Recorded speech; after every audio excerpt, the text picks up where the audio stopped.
അല്ല, ആ വിഷയം പൂർണ്ണമായി അവസാനിപ്പിക്കണം. ആ ചർച്ചയും ആ വിവാദവും അത് നല്ലതിനല്ല. ഇത് ഒരു ചൂണ്ടയാണ്. മനഃപൂർവ്വം സംഘർഷം ഉണ്ടാക്കാൻ വേണ്ടി വിഭിന്നമായ മതസമൂഹങ്ങൾ തമ്മിൽ തർക്കമുണ്ടാക്കുന്നതിന് വേണ്ടി മനഃപൂർവ്വമായിട്ടിരിക്കുന്നൊരു ചൂണ്ടയാണ്. ആ ചൂണ്ടയിൽ കയറി കൊത്താതിരിക്കുകയാണ് ഏറ്റവും ഭംഗിയെന്നാണ് എൻ്റെ അഭിപ്രായം. ഭിന്നിപ്പുണ്ടാക്കുക, വിദ്വേഷം ഉണ്ടാക്കുക എന്നതാണ് സംഘപരിവാർ ലൈൻ. അവർ ഒരുക്കി വച്ചിരിക്കുന്ന കെണിയാണിത്. ആ കെണിയിൽ നമ്മൾ വീഴാതിരിക്കുക, മതേതര കേരളം ഒരുമിച്ച് നിൽക്കുക, ഒറ്റക്കെട്ടായി നിൽക്കുക എന്നതാണ് നമ്മുടെ അഭിപ്രായം. എല്ലാവരും ഒരുമിച്ച് പോകണം.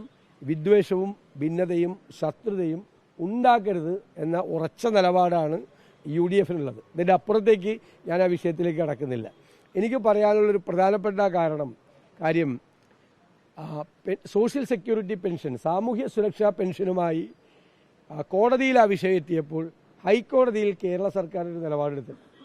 അതായത് പെൻഷൻ, സാമൂഹ്യ സുരക്ഷാ പെൻഷൻ ആരുടെയും അവകാശമല്ല എന്നാണ് നിലപാട്. അവകാശമല്ലെങ്കിൽ പിന്നെ സർക്കാർ കൊടുക്കുന്ന ഔദാര്യമാണോ? അതാണ് ഞങ്ങളുടെ ചോദ്യം. സൗകര്യമുള്ളപ്പോൾ തരുമെന്നാണ് പറയുന്നത്. സൗകര്യമുള്ളപ്പോൾ തരുമെന്ന്. അപ്പോൾ ഈ പെൻഷൻ കുടിശ്ശികയുടെ അനിശ്ചിതത്വം ഇങ്ങനെ നീളുകയാണ്. 8ാമത്തെ മാസം വരെയാണ്. അതിൻ്റെ ഇടയിൽ ഒരു മാസത്തെ കൊടുത്തു. 8ാമത്തെ മാസം വരെയാണ്. 55 ലക്ഷം പേരാണ് പെൻഷൻ കിട്ടാനുള്ളത്. 45 ലക്ഷം പേർക്ക് ക്ഷേമനിധി പെൻഷൻ കിട്ടാനുണ്ട്. 1 കോടി ആളുകൾക്കാണ് ക്ഷേമരാഷ്ട്രം എന്ന് പറയുന്ന ഒരു സംസ്ഥാനത്ത്, വെൽഫെയർ സ്റ്റേറ്റ് എന്ന് പറയുന്ന ഒരു സംസ്ഥാനത്ത് പെൻഷൻ കിട്ടാതെയുള്ളത്. നമ്മൾ താങ്ങി നിർത്തുകയാണ്. വർഷങ്ങളായിട്ട് സർക്കാർ താങ്ങി നിർത്തുന്നവരാണ്. അത് അവരുടെ അവകാശമല്ല, സർക്കാരിൻ്റെ ഔദാര്യമാണ്. കിട്ടുമ്പോൾ തരും, വേണമെങ്കിൽ മേടിച്ചാൽ മതി എന്ന നിലപാടാണ് സർക്കാർ. ഈ സാമൂഹ്യ സുരക്ഷാ പെൻഷൻ കിട്ടാതെ കാത്തിരിക്കുന്ന പാവങ്ങൾ, ഒരു നേരത്തെ ഭക്ഷണം കഴിക്കാൻ നിവൃത്തിയില്ലാതെ, മരുന്ന് മേടിക്കാൻ പണമില്ലാതെ, യാത്ര ചെയ്യാൻ പണമില്ലാതെ ഏറ്റവും കൂടുതൽ പ്രയാസപ്പെടുന്ന ജനങ്ങളെ വീണ്ടും ദ്രോഹിക്കുകയും അവരെ പരിഹസിക്കുകയും ചെയ്യുകയാണ് ഈ സർക്കാർ ചെയ്യുന്നത് എന്നാണ് പറയാനുള്ളത്. ഇന്ന് മുഖ്യമന്ത്രി അങ്ങ് കോൺഗ്രസ് മാനിഫെസ്റ്റോയോട് ബന്ധപ്പെട്ട പൗരത്വ ഭേദഗതി നിയമത്തെപ്പറ്റി പറഞ്ഞ തെറ്റിദ്ധരിപ്പിക്കലാണെന്നാണ് പറഞ്ഞത്. അങ്ങ് മുഖ്യമന്ത്രി 8ാമത്തെ പേജ് കൃത്യമായി വായിക്കുകയും അതിൽ അങ്ങ് പറഞ്ഞ പോലെ CAA പറ്റി പരാമർശമില്ലെന്നാണ് മുഖ്യമന്ത്രി പറയുന്നത്. 8ാമത്തെ പേജിൽ വളരെ കൃത്യമായി കോൺഗ്രസ് മാനിഫെസ്റ്റോയിൽ പറയുന്നുണ്ട് എന്താണ് മത ഭാഷാ ന്യൂനപക്ഷങ്ങളോട് കോൺഗ്രസിന്റെ നിലപാടെന്ന്. 22ാം പേജിൽ വീണ്ടും പറയുന്നുണ്ട് കഴിഞ്ഞ 10 വർഷക്കാലം നരേന്ദ്രമോദി ഗവൺമെന്റ് കൊണ്ടുവന്ന ഭരണഘടനാ വിരുദ്ധമായ നിയമങ്ങളെല്ലാം റദ്ദാക്കും എന്ന് കൃത്യമായി പറയുന്നുണ്ട്. രാഹുൽ ഗാന്ധി പരസ്യമായി ഈ പൗരത്വ നിയമം റദ്ദാക്കുമെന്ന് പറയുന്നുണ്ട്. മുഖ്യമന്ത്രിയുടെ പ്രശ്നം എന്ന് വെച്ച് കഴിഞ്ഞാൽ പൗരത്വ നിയമം അല്ല വിഷയം. ഒരു ആത്മാർത്ഥത അതിനോടില്ല. ഉണ്ടെങ്കിൽ ആദ്യം പോയിട്ട് ആ കേസ് പിൻവലിക്കാൻ പറ. 5 കൊല്ലം മുമ്പ് ഉറപ്പ് വന്നതല്ലേ. 2019 835 കേസ് എത്ര എണ്ണം പിൻവലിച്ചു? 100 കണക്കിന് കേസുകൾ കേരളത്തിലെ വിവിധ കോടതികളിൽ ഞങ്ങളെല്ലാം ഉൾപ്പെടെയുള്ളവർക്കെതിരെ കേസ് നിൽക്കുകയാണ്.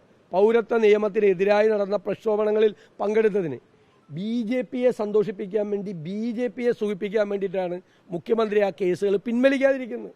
പിന്നെ CPM മാനിഫെസ്റ്റോ പറയുന്ന പോലെ അല്ലല്ലോ. CPM പറയാണ് ആകെ 18 സീറ്റിലൊക്കെ ഞങ്ങൾ മത്സരിക്കുന്നത്. ഇവിടെ ഒരു 15, ബംഗാളിലൊക്കെ 5ാം സ്ഥാനത്തും 6ാം സ്ഥാനത്തും പോകണം. അവിടുത്തെ കൂട്ടണ്ട.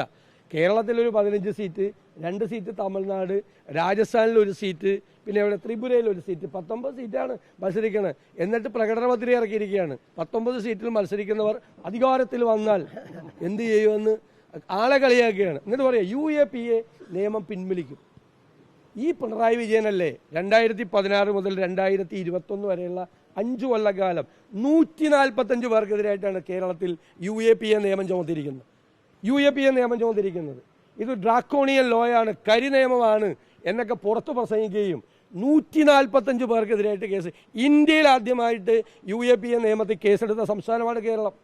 UAPA നിയമം എന്നിട്ട് അത് പിൻവലിക്കുമെന്ന് പറയും. എന്നിട്ട് അതിന് കേസെടുത്തു.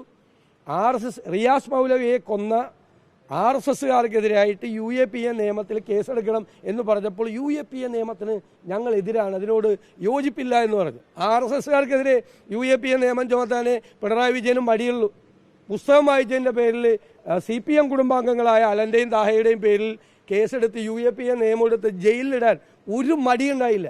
ഇദ്ദേഹം ഇരട്ടത്താപ്പാണ്. പറയുന്നതും പ്രവർത്തിക്കുന്നതും തമ്മിൽ രണ്ടാണ്. കാപഢ്യത്തിൻ്റെ പേരാണ് പിണറായി വിജയൻ. ജനങ്ങളെ കബളിപ്പിക്കുകയാണ്.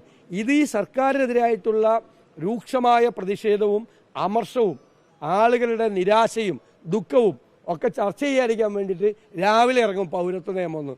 ഒരാത്മാർത്ഥതയില്ല. അപ്പം മുഖ്യമന്ത്രി ഒരു തെറ്റിദ്ധാരണ കയ്യിൽ വെച്ചാൽ മതി. പൗരത്വ നിയമം എന്നുള്ളൊരു വിഷയത്തിൽ മാത്രം കേരളത്തിലെ ഈ തെരഞ്ഞെടുപ്പ് കാലത്തെ അജണ്ട ഒതുക്കാമെന്ന് മുഖ്യമന്ത്രി കരുതെങ്കിൽ അങ്ങേക്ക് തെറ്റുപറ്റി.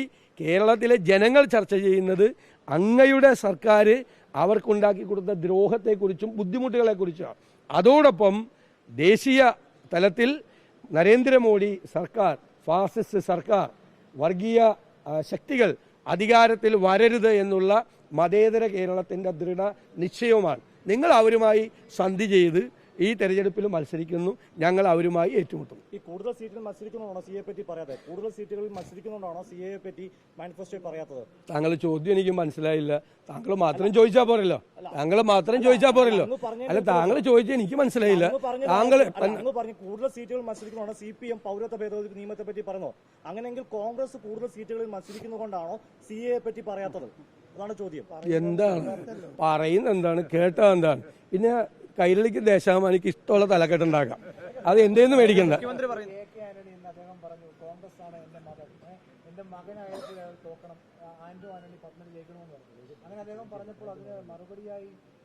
ചന്ദ്രൻ നോക്കി കുരയ്ക്കുന്ന പട്ടി എന്നൊക്കെയാണ് അനിൽ ആന്റണി കോൺഗ്രസ്സുകാരെ ആകെ ചേർത്ത് പറഞ്ഞത്.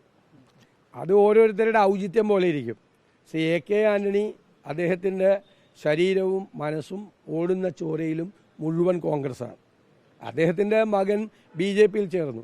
അതുകൊണ്ട് അദ്ദേഹം പോകണമെന്നില്ല. അദ്ദേഹം ഉറച്ച ഒരു കോൺഗ്രസ് നേതാവ് എന്താണ് ചെയ്യുന്നത് അതിൻ്റെ നിലപാടെടുത്തു. അദ്ദേഹത്തിന് അനാരോഗ്യം കാരണം കേരളം മുഴുവൻ പ്രചരണം നടത്താൻ കഴിയില്ല. ഇപ്പോഴുമല്ല, നേരത്തെയും അദ്ദേഹത്തിന് ആ ബുദ്ധിമുട്ട് അദ്ദേഹം നേരത്തെ തിരിച്ചു വന്നപ്പോൾ തന്നെ അദ്ദേഹം അറിയിച്ചിട്ടുണ്ട്.